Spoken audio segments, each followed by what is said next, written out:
नमस्कार प्यारे छात्रों, आपका स्वागत है हमारे YouTube चैनल टीएस के पाठशाला में। आज के क्लास में हम लोग क्लास 12th के फिजिक्स के सबसे पहला चैप्टर जो है, सबसे पहला चैप्टर क्या हमारा स्थिर विद्युतिकी, अंग्रेजी में इलेक्ट्रोस्टैटिक्स। इलेक्ट्रोस्टैटिक्स का हम लोग फॉर्मूला सीरीज देखने वाले हैं। यानी कि स्थिर विद्युतिकी में इस पूरे यूनिट में जितने भी फॉर्मूला हैं सबको हम लोग केवल एक वीडियो में बहुत ही कम समय में और बेहतरीन तरीके से रिवीजन करने वाले हैं। ये वीडियो आपके लिए बहुत ही ज़्यादा हेल्पफुल रहेगा। इसके कारण आप ऑब्जेक्टिव सॉल्व कर सकते हो और न्यूमेरिकल प्रश्न का भंडारा बना सकते हो। तो इसलिए वीडियो को शुरू से लास्ट तक बड़े ध्यान से समझिएगा और देखिएगा। तो चलते हम लोग पहले सूत्र की तरफ। हमारा सबसे पहला फॉर्मूला है विद्युत आवेश यानी इलेक्ट्रिक चार्ज का। विद्युत आवेश यानी इलेक्ट्रिक चार्ज का आवेशों का क्वांटी करनी है, इसको हम लोग क्वांटमीकरण भी कहते हैं, क्वांटाइजेशन ऑफ चार्ज। इसमें हम लोगों ने एक फॉर्मूला देखा था। फॉर्मूला क्या था? Q बराबर प्लस माइनस n इंटू ई। अच्छा, ये n क्या है? n को हम लोग बोल सकते हैं पूर्णांक संख्या। n पूर्णांक संख्या है, या ये इलेक्ट्रॉनों की संख्या भी हम लोग इसको बोल सकते हैं, इलेक्ट्रॉनों की संख्या। क्योंकि जब न्यूमेरिकल बनाते हैं तो n का मान हम लोग किसके लिए रखते हैं? इलेक्ट्रॉनों की संख्या के लिए। जैसे कि सवाल आ गया, किसी वस्तु से 100 इलेक्ट्रॉनों को निकाला गया तो n का मान कितना हो गया? n का मान 100 हो गया। और ये E क्या है? E क्या है? E को हम लोग कहते हैं मूल आवेश। E को हम लोग क्या कहते हैं? मूल आवेश कहते हैं। और इसका मान भी होता है 1.6 गुना 10 के पावर माइनस 19 कूलम, जो कि एक इलेक्ट्रॉन पर उपस्थित आवेश के बराबर होता है। एक इलेक्ट्रॉन पर उपस्थित आवेश के परिमाण के बराबर होता है। तो फॉर्मूला याद रखना, Q बराबर प्लस माइनस n इंटू ई, जहां Q क्या है? कुल आवेश, और n क्या है? पूर्णांक या इलेक्ट्रॉनों की संख्या। E क्या है? मूल आवेश, जिसका मान 1.6 गुना 10 के पावर माइनस 19 होता है। नेक्स्ट फॉर्मूला को देखते हैं। हमारे सामने नेक्स्ट फॉर्मूला है आवेशों की योज्यता, एडिटिविटी ऑफ चार्जेस। यानी कि आवेशों की योज्यता क्या होता है, हम लोगों ने परिभाषा पढ़ लिया है। अब हम लोग इसका फॉर्मूला देखेंगे। आवेशों की योज्यता का फॉर्मूला होता है, तो जरा सा जल्दी जल्दी रिवीजन कर लेते हैं। आवेशों की योज्यता था क्या? अगर किसी वस्तु के अंदर ढेर सारा आवेश होगा, Q1 Q2 Q4 इस प्रकार से Qn तक आवेश होगा, इस जो वस्तु है, एक हमारे पास जो बॉक्स है, इसका कुल आवेश, ये Q क्या है? Q है कुल आवेश। इसका अगर कुल आवेश पूछा जाए तो हम लोग क्या करेंगे? कुल आवेश पूछा जाए तो सभी आवेशों को जोड़ लेंगे, और यही तो फॉर्मूला है। Q बराबर Q1 plus Q2 plus Q3 dot dot Qn, यानी कि सभी आवेशों का बीजगणितीय योगफल। ये है आवेशों की योज्यता का, और इस फॉर्मूला के द्वारा हम लोग किसी भी वस्तु का टोटल चार्ज यानी कुल आवेश का मान निकालते हैं। अगला फॉर्मूला हमारे पास है कूलम्ब के नियम। अभी ध्यान से केवल सुनना है, और अगर इसका पीडीएफ चाहिए तो आपको हमारे टेलीग्राम चैनल पर क्या सर्च करना है? टीएस के पाठशाला। टीएस के पाठशाला लिख करके अगर आप टेलीग्राम पर सर्च करोगे तो हमारा टेलीग्राम चैनल मिलेगा, वहीं पर इसका पीडीएफ पूरा मिल जाएगा। इसलिए अभी केवल समझने पर ध्यान देना है। अगला हमारा फॉर्मूला क्या है? कूलम्ब के नियम, कूलम्ब्स लॉज। कूलम्ब के नियम का फॉर्मूला हम लोगों ने क्या पढ़ा हुआ है? F बराबर K इंटू Q1 Q2 बट्टा आर स्क्वायर। F बराबर K इंटू Q1 Q2 बट्टा आर स्क्वायर, जहाँ ये K का मान क्या होता है? 1 अपॉन ये 4 पाई एप्सिलॉन नॉट, यानी 1 बट्टा 4 पाई एप्सिलॉन नॉट। और इसका मान भी निकाला गया है 9 गुना 10 के पावर 9, इसका मात्रक न्यूटन मीटर स्क्वायर प्रति कूलम स्क्वायर होता है। यानी इस K की जगह पर हम लोग 1 बट्टा 4 पाई एप्सिलॉन नॉट रख देंगे तो फॉर्मूला कुछ इस प्रकार का दिखेगा। F बराबर क्या हो जाएगा? 1 बट्टा 4 पाई एप्सिलॉन नॉट Q1 Q2 बटे आर स्क्वायर। अब इसमें सारा चीजों को तो पहचानते, ये एप्सिलॉन नॉट को नहीं पहचानते। ये क्या चीज है? तो ध्यान से सुनिएगा, ये है हवा या निर्वात, हवा या निर्वात की पराविद्युतता। क्या है ये? हवा या निर्वात की पराविद्युतता। इसको पढ़ते क्या हम लोग? Epsilon not. इसको हम लोग एप्सिलॉन नॉट पढ़ते हैं, जो कि हवा निर्वात की पराविद्युतता, और इसका मान 8.85 गुना 10 के पावर माइनस 12 कूलम स्क्वायर प्रति न्यूटन प्रति मीटर स्क्वायर होता है। अगले सवाल की तरफ चलते हैं। अगला फॉर्मूला हमारा नेक्स्ट फॉर्मूला है अध्यारोपण का सिद्धांत। अध्यारोपण का सिद्धांत क्या कहता है कि अगर किसी बॉक्स में, किसी निकाय में ढेर सारा आवेश Q1 Q2 Q3 Q4 इस प्रकार से n आवेश स्थित हो, तो इसमें से किसी एक आवेश, पहले आवेश पर लगने वाले कुल बल का मान, यानी F1 टोटल हम लोग लिख सकते हैं। यानी पहले आवेश पर लगने वाले कुल बल का मान क्या होगा? F12, यानी पहले आवेश पर दूसरे के कारण लगने वाला बल। F13, यानी पहले पर तीसरे के कारण लगने वाला बल। इसी प्रकार से लास्ट में F1n, यानी पहले आवेश पर nवें आवेश के कारण लगने वाला बल। तो ये हमारे अध्यारोपण के सिद्धांत का फॉर्मूला है, जिसको आप इस प्रकार से भी समेशन के रूप में लिख सकते हो। आपको इस प्रकार से लिखना तो आता ही होगा। नेक्स्ट फ़ॉर्मूला हम लोग देखते हैं अगला। सतत आवेश वितरण, कंटीन्यूअस चार्ज डिस्ट्रीब्यूशन, ये 3 प्रकार का होता है। पहला है हमारा रेखीय आवेश घनत्व। पहला क्या है? रेखीय आवेश घनत्व। रेखीय आवेश घनत्व क्या होता है?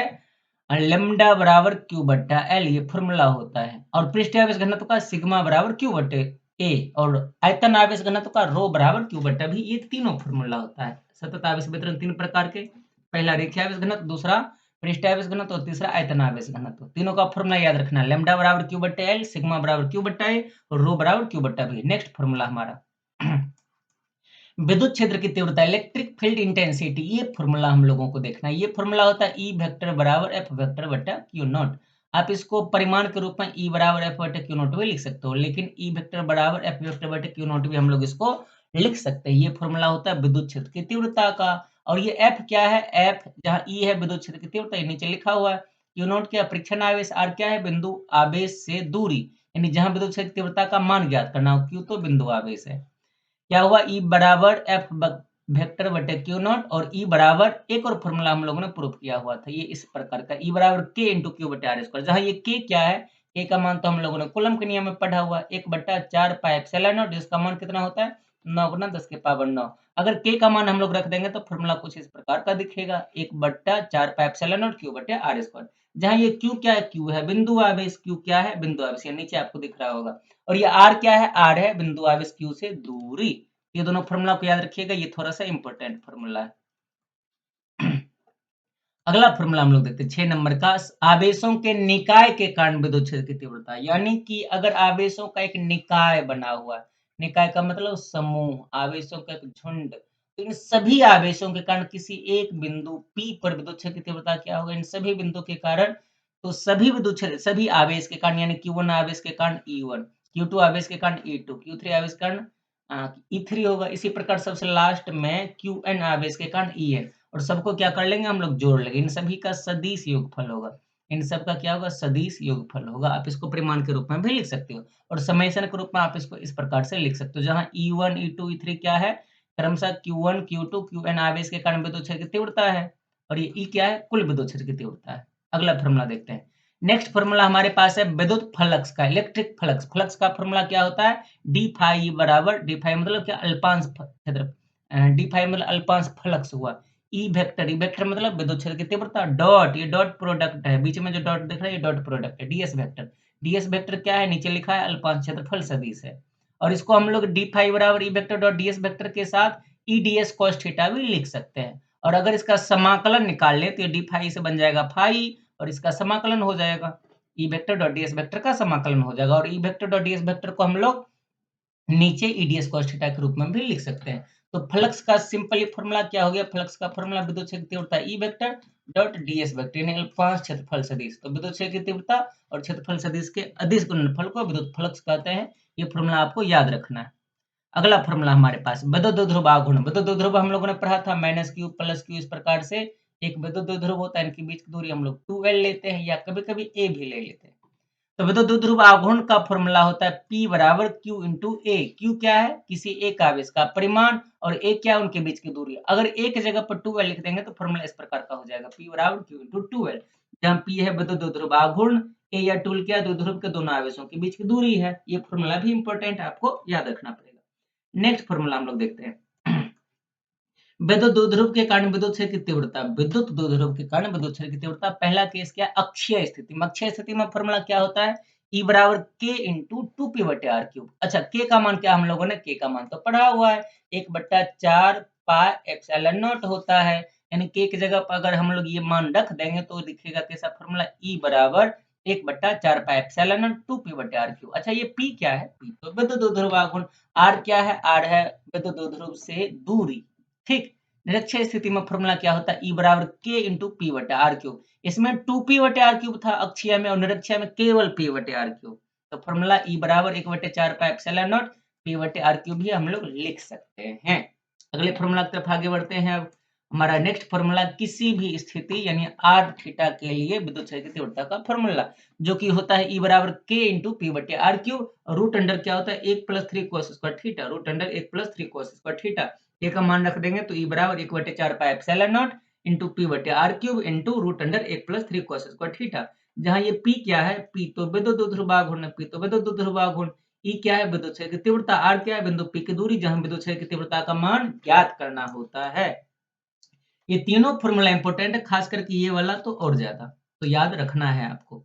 अगला फॉर्मूला हमारा, एक समान बाह्य क्षेत्र में विद्युत द्विध्रुव पर बलयुग्म आघूर्ण, यानी एक समान बाह्य क्षेत्र में विद्युत द्विध्रुव पर लगने वाले बलयुग्म आघूर्ण का फॉर्मूला टाउ वेक्टर बराबर क्या होता है, P vector cross E vector, या इसी को हम लोग लिख सकते हैं पीई sin थीटा।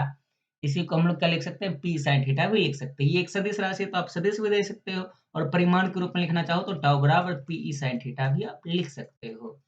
ये टाउ है क्या, टाउ है बल युग्म आघूर्ण। बल युग्म आघूर्ण कौन सा, विद्युत द्विध्रुव को घुमाने में क्या बल लगे, बल युग्म आघूर्ण। ई तो विद्युत क्षेत्र की तीव्रता हम लोग जानते ही हैं। थीटा क्या है, पी तथा ई के बीच का कोण, और पी क्या है अभी थोड़ी देर पहले हम लोग ने देखा विद्युत द्विध्रुव आघूर्ण है। अगला फॉर्मूला हमारा, थीटा विक्षेपण में द्विध्रुव को अगर हम लोग थीटा डिग्री से घुमा देंगे तो उसमें किए गए कार्य का व्यंजक होता है डब्ल्यू बराबर PE into 1 minus cos theta. और थीटा विक्षेपण में स्थितिज ऊर्जा क्या होगा, यानी अगर थीटा डिग्री घुमा देंगे हम विद्युत द्विध्रुव को तो स्थितिज ऊर्जा यू थीटा का फॉर्मूला होगा माइनस पी वेक्टर, ये वाला minus P vector dot E vector, इसी को हम लोग माइनस पीई कॉस थीटा भी लिख सकते हैं। ये फॉर्मूला है विद्युत द्विध्रुव को घुमाने में किया गया कार्य W बराबर PE into 1 minus cos theta, और घुमाने में स्थितिज ऊर्जा U थीटा बराबर माइनस PE cos थीटा, यानी कि minus P vector dot E vector. अगला फॉर्मूला हमारे पास गॉस का प्रमेय, गॉस का प्रमेय का फॉर्मूला क्या होता है, फाई E बराबर Q गुना 1 बटा एप्सिलॉन नॉट, फाई E बराबर Q गुना 1 बटा एप्सिलॉन नॉट, जहां फाई E क्या है विद्युत फ्लक्स, Q क्या है कुल आवेश, एप्सिलॉन नॉट क्या है हवा या निर्वात की पराविद्युतता। अच्छा, एप्सिलॉन नॉट का मान क्या था आपको याद होना चाहिए, 8.85 गुना 10 के पावर -12 कूलम स्क्वायर प्रति न्यूटन और प्रति मीटर स्क्वायर, ये चीज था एप्सिलॉन नॉट का मान। आगे बढ़े, नेक्स्ट फॉर्मूला हमारे पास गॉस के अनुप्रयोग भी हम लोगों ने पढ़ा था, जिसमें पहला अनुप्रयोग क्या था, अनंत लंबाई के एक समान आवेशित सीधे चालक के कारण विद्युत क्षेत्र की तीव्रता। विद्युत क्षेत्र की तीव्रता भी हम लोग इसको कह सकते हैं विद्युत क्षेत्र की तीव्रता, या सिंपली विद्युत क्षेत्र भी कहते हैं।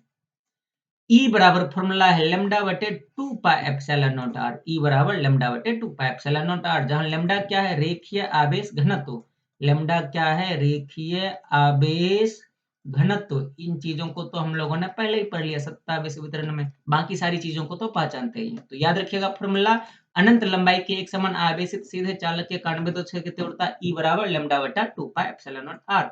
अगला फॉर्मूला, एक समान आवेशित अनंत समतल चादर के कारण विद्युत क्षेत्र की तीव्रता E बराबर क्या हो जाएगा, सिग्मा बटा 2 एप्सिलॉन नॉट, E बराबर सिग्मा बटा 2 एप्सिलॉन नॉट, जहां एप्सिलॉन नॉट क्या है हवा निर्वात की पराविद्युतता, लैम्डा क्या है रेखीय आवेश घनत्व, और सिग्मा क्या है पृष्ठीय आवेश घनत्व, और आर क्या है बिंदु P की दूरी। तो सभी चीजों को आपको याद रखना पड़ेगा। अगला फॉर्मूला हमारे पास है, एक समान आवेशित पतले गोलीय खोल के कारण विद्युत क्षेत्र की तीव्रता। जब बिंदु P गोले के भीतर होगा तो E का मान हो जाएगा 0, यानी कि एक समान आवेशित पतले गोलीय खोल के कारण विद्युत क्षेत्र की तीव्रता गोले के अंदर में प्रत्येक जगह पर, गोले के अंदर में प्रत्येक जगह पर विद्युत क्षेत्र की तीव्रता का मान क्या होता है 0। और जब बिंदु P गोले के बाहर होगा, यानी कि बिंदु P इस जगह पर होगा और इसका मान हम लोग मान लेते हैं R होगा, इसका मान अगर R हो और ये R, ये कैपिटल R, ये स्मॉल r से बराबर हो। स्मॉल r क्या है, वृत्त की या गोले की त्रिज्या है। तो इस कंडीशन में फॉर्मूला बन जाता है E बराबर 1/4 पाई एप्सिलॉन नॉट Q बटे कैपिटल R स्क्वायर, क्योंकि बिंदु P की दूरी कितना है, बड़ी R है। अगला फॉर्मूला, अब बिंदु P जब गोले के सतह पर होगा, यानी कि अगर ये गोला है तो बिंदु P इसी सतह पर ही है, तो इस कंडीशन में स्मॉल r और कैपिटल R, ये स्मॉल r और कैपिटल R दोनों बराबर हो जाए। तो इस कंडीशन में हम लोग फॉर्मूला E बराबर 1/4 पाई एप्सिलॉन नॉट Q बटे R स्क्वायर लिख सकते हैं, सिंपल। क्लियर बात, जहां R क्या है गोलीय खोल की त्रिज्या और कैपिटल R क्या था, तीनों केस में बिंदु P की दूरी है। बिंदु P बाहर भी हो सकता है, सतह पर भी हो सकता है और अंदर भी हो सकता है। क्लियर बात, आगे बढ़ते हैं। नेक्स्ट फॉर्मूला हमारा विद्युत विभव इलेक्ट्रिक पोटेंशियल का फॉर्मूला V बराबर W बटे Q नॉट, जहां ये W क्या है अनंत से किसी परीक्षण आवेश को लाने में किया गया कार्य, और ये Q नॉट क्या है, Q नॉट तो खुद ही परीक्षण आवेश है। बिंदु आवेश Q से R दूरी पर विद्युत विभव का फॉर्मूला V बराबर K इंटू Q बटे R होता है, और K का मान अगर रख दे तो V बराबर बन जाएगा 1/4 पाई एप्सिलॉन नॉट और Q बटे R, ये फॉर्मूला है। अच्छा, W क्या है, कार्य है, कौन सा कार्य, अनंत से परीक्षण आवेश को लाने में किया गया कार्य, और Q नॉट क्या है परीक्षण आवेश, R क्या है बिंदु P की दूरी। इस बिंदु P पर बिंदु आवेश Q से r दूरी पर एक बिंदु P स्थित होता है, उसी बिंदु P की दूरी है ये r, और Q आवेश से r दूरी पर स्थित बिंदु P का विद्युत विभव का फॉर्मूला क्या होगा? V बराबर K इंटू Q बट्टा R। K का मान भी हम लोग रख सकते हैं, तो फॉर्मूला कुछ इस प्रकार का दिखेगा। आगे बढ़े, नेक्स्ट फॉर्मूला हमारे पास है विभवांतर। विभवांतर क्या था? पोटेंशियल डिफरेंस, यानी कि डिफरेंस है दो बिंदु पर के विभवों के अंतर को पोटेंशियल डिफरेंस कहते हैं। अगर मान लीजिए ये बिंदु A है, ये बिंदु B है, इसका विभव VA है और इसका विभव VB है, इन दोनों के बीच के विभव का अंतर VAB बराबर क्या हो जाएगा? दोनों के विभवों का अंतर, यानी VB माइनस VA। दोनों बिंदु के बीच के विभवों के अंतर को विभवांतर कहते हैं। फॉर्मूला भी लिखा है VAB बराबर VB माइनस VA। और इसको एक और प्रकार से परिभाषित कर सकते हैं कि किसी परीक्षण आवेश को बिंदु A से B तक लेकर जाने में क्या क्या कार्य, यानी WAB बट्टा Q नॉट। ये फॉर्मूला भी आप लिख सकते हो, जहां VAB क्या है? बिंदु A तथा B के बीच का विभवांतर, तथा VA और VB क्या है? क्रमशः बिंदु A और बिंदु B पर विद्युत विभव का मान है। क्लियर बात? तो फॉर्मूला याद रखिएगा। अगला सवाल देखते हैं। आवेशों के निकाय के कारण विभव, यानी कि इस प्रकार से कोई निकाय है, आवेशों का एक निकाय है Q1, Q2, Q3, इस प्रकार सबसे लास्ट में Qn। आवेशों का एक समूह है, निकाय है, झुंड है। अब इन सभी आवेश के कारण बिंदु P है कोई, इस पर कुल विभव का मान निकालना चाहे तो Q1 के कारण जो विभव आएगा यानी कि V1, Q2 के कारण जो विभव आएगा यानी कि V2, Q3 के कारण जो विभव आएगा यानी कि V3, सभी को हम लोग जोड़ देंगे, यही होगा कुल विभव। यही क्या हो जाएगा? कुल विभव, जो कि फॉर्मूला आप इस प्रकार से लिख सकते हो। ये न्यूमेरिकल में भी काम आता है। अगर अनेक आवेशों के कारण विद्युत विभव का मान निकालना हो तो सभी आवेशों के कारण विभव का जितना भी मान होगा उन सभी का सदी बीजगणितीय योगफल हम लोग निकाल लेंगे। जहां भी ये V क्या है? V है कुल विभव, तथा V1, V2, Vn तक क्या है? क्रमशः पहले, दूसरे और nवें आवेश के कारण विद्युत विभव का मान है। क्लियर बात? ये फॉर्मूला आपको याद रखना है। नेक्स्ट फॉर्मूला हम लोग देखते हैं 16 नंबर का। 16 नंबर का फॉर्मूला है विद्युत विभव तथा विद्युत क्षेत्र की तीव्रता के बीच का संबंध, यानी विद्युत विभव V और विद्युत क्षेत्र की तीव्रता E, इन दोनों के बीच में क्या रिलेशन। तो फॉर्मूला लिखा हुआ E बराबर माइनस dV बटे dx, माइनस dV बटे dx, यही है E और V के बीच का रिलेशन, जिसमें ये dV बटे dx को हम लोग विभव प्रवणता कहते हैं। जिसमें dV बटे dx को हम लोग क्या कहते हैं? विभव प्रवणता। जहां E क्या है? विद्युत क्षेत्र की तीव्रता, और V क्या है? V तो विद्युत विभव है। ये भी यहाँ पे थोड़ा सा टच हो गया। V क्या है? विद्युत विभव है। क्लियर बात? याद रखिएगा फॉर्मूला E बराबर माइनस dV बट्टा dx होता है E तथा V के बीच के रिलेशन का फॉर्मूला। अगला सवाल, अगला फॉर्मूला हमारे पास, विद्युत द्विध्रुव के कारण विभव का मान कितना है? Electric potential due to an electric dipole. तो अक्षय स्थिति में विद्युत विभव का फॉर्मूला क्या होता है? अक्षय स्थिति में विद्युत विभव का फॉर्मूला होता है V बराबर K इंटू P बट्टा R स्क्वायर। K का मान रख देंगे तो V बराबर 1/4 pi epsilon not into P बट्टा R स्क्वायर। जहां ये P क्या है? P तो विद्युत द्विध्रुव आघूर्ण है, और R क्या है? R तो बिंदु P की दूरी है। बाकी सभी चीजों को हम लोग पहचानते हैं। अब देखते हैं निरक्षीय स्थिति में फॉर्मूला। निरक्षीय स्थिति में क्या होता है? V बराबर 0। ये बड़ा ही आसान सा केस था, हम लोगों ने पढ़ा हुआ, प्रूव किया हुआ है। निरक्षीय स्थिति में विद्युत विभव का मान शून्य होता है, और किसी भी स्थिति यानी r थीटा के लिए V का मान क्या होता है? V बराबर K into P cos theta बटे R स्क्वायर। K का मान रख दें तो V बराबर 1/4 pi epsilon not into P cos theta बटे R स्क्वायर। ये फॉर्मूला है, बड़ा ही आसान है, आपको याद रखना, और इम्पोर्टेंट भी थोड़ा सा, और ये फॉर्मूला इम्पोर्टेंट भी है। ठीक है, आगे बढ़ते हैं। अगला सवाल, दो आवेशों के निकाय की स्थितिज ऊर्जा, दो आवेशों के निकाय की स्थितिज ऊर्जा, यानी कि potential energy of A group of two charges, potential energy of A group of two charges, यानी कि Q1 और Q2 इस प्रकार से दो आवेश का एक निकाय है, एक समूह है। तो इस निकाय का, इस ग्रुप का पोटेंशियल एनर्जी यानी कि स्थितिज ऊर्जा क्या होगा, U क्या होगा, यही सवाल है। और फॉर्मूला क्या होता है? U12 का मतलब पहले आवेश और दूसरे आवेश के बीच का, K इंटू Q1 Q2 बटे R12, यानी कि U बराबर K इंटू Q1 Q2 बट्टा R, यहाँ पर R भी लिख सकते हैं। R12 लिख देंगे तो ये क्या हो गया? दोनों आवेशों के बीच की दूरी, और K का मान रख देंगे तो U12 बराबर हो जाएगा 1/4 pi epsilon not Q1 Q2 बटे R12, इस प्रकार का फॉर्मूला हो जाएगा। क्लियर बात है? अब हम लोग चलते हैं नेक्स्ट फॉर्मूला की तरफ। ये है दो आवेशों की निकाय की स्थितिज ऊर्जा। अगर तीन आवेशों की निकाय की स्थितिज ऊर्जा हो जाएगा तब, अगर मान लीजिए इस प्रकार से Q1, ये Q2 और ये Q3, तीन आवेश का एक निकाय है, इस प्रकार से एक त्रिभुज बनाता, तो क्या होगा? तो हम लोग बारी-बारी से दो-दो ग्रुप बना लेंगे, यानी कि Q1 Q2 पहला ग्रुप, उनके बीच की स्थितिज ऊर्जा 1 और 3 यानी कि ये वाला, इनके बीच का स्थितिज ऊर्जा, और 2 और 3 ये भी एक ग्रुप बनेगा, इनके बीच का स्थितिज ऊर्जा, 3 जोड़ा आवेश का बना लेंगे और सबकी स्थितिज ऊर्जा को क्या कर देंगे, ऐड कर देंगे, जोड़ देंगे, यही हो जाएगा 3 आवेशों की निकाय की कुल स्थितिज ऊर्जा का मान। क्लियर बात? अगले सवाल पर चलते हैं। अगला फॉर्मूला हमारे पास है विद्युत धारिता, इलेक्ट्रिक कैपेसिटेंस। धारिता का फॉर्मूला C बराबर Q बटे V, जहां C क्या है धारिता, Q क्या आवेश और V क्या विभव। ये फॉर्मूला हम लोगों ने पढ़ा हुआ है। विद्युत धारिता C बराबर क्या होता है, Q बट्टा V, ये फॉर्मूला होता है विद्युत धारिता का। अगला फॉर्मूला हमारे पास गोलीय चालक की धारिता, कैपेसिटेंस ऑफ स्फेरिकल कंडक्टर, यानी गोलीय चालक की धारिता। फॉर्मूला क्या होता है, C बराबर 4 पाई एप्सिलॉन नॉट इनटू R, जहां ये R क्या है, गोलीय चालक की धारिता, बाकी सबको तो आप पहचानते ही होंगे।